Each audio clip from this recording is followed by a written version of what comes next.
তোমাকে পাওয়ার আশায়।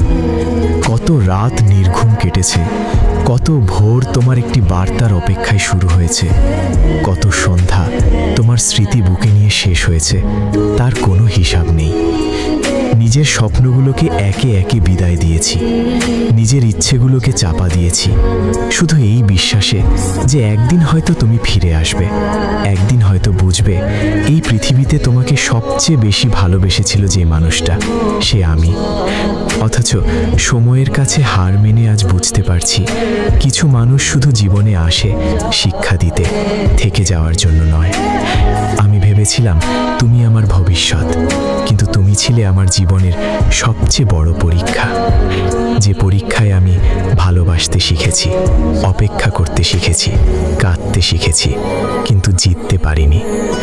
সবচেয়ে বেশি কষ্ট হয় তখন যখন ভাবি আমার জন্য কত মানুষ দরজা খুলে রেখেছিল, কত মানুষ আমার পাশে দাঁড়াতে চেয়েছিল, আমার হাতটা শক্ত করে ধরে বলতে চেয়েছিল, চলো নতুন করে জীবন শুরু করি। কেউ আমাকে নিজের সুখ বানাতে চেয়েছিল, কেউ আমার কষ্টগুলো নিজের করে নিতে চেয়েছিল। অথচ আমি তাদের কারো দিকে ফিরে তাকাইনি, কারণ আমি তখনও তোমার অপেক্ষায় ছিলাম। আমি বিশ্বাস করতাম একদিন তুমি ফিরে আসবে আর আমার সব অপেক্ষার মূল্য দিয়ে যাবে।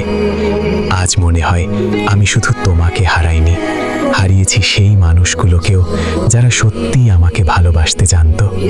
তারা হয়তো আজ অন্য কারো জীবনে হাসির কারণ হয়েছে, আর আমি এখনো সেই পুরনো স্মৃতির ধুলো ছেড়ে তোমার ফেলে যাওয়া কিছু অনুভূতি আঁকড়ে বেঁচে আছি। কখনো কখনো নিজেকেই প্রশ্ন করি, এতটা অপেক্ষা কি সত্যিই দরকার ছিল? এতটা ভালোবাসা কি সত্যিই কাউকে দেওয়া উচিত ছিল? উত্তর খুঁজে পাই না, শুধু বুকের ভেতর একটা দীর্ঘশ্বাস জমে থাকে। কারণ ভালোবাসা ভুল ছিল না, ভুল ছিল এমন একজনকে নিজের পৃথিবী বানানো যে কোনোদিন আমাকে নিজের পৃথিবী ভাবেনি। আজ বুঝেছি অপেক্ষা খুব সুন্দর হতে পারে, কিন্তু ভুল মানুষের জন্য অপেক্ষা করতে করতে একটা সময় পুরো জীবনটাই ফুরিয়ে যায়। ক্যালেন্ডারের পাতা বদলায়, ঋতু বদলায়, মানুষ বদলায়, কিন্তু কিছু অপেক্ষা কখনো শেষ হয় না। সেই অপেক্ষাই একসময় মানুষকে ভিতর থেকে নিঃশেষ করে দেয়।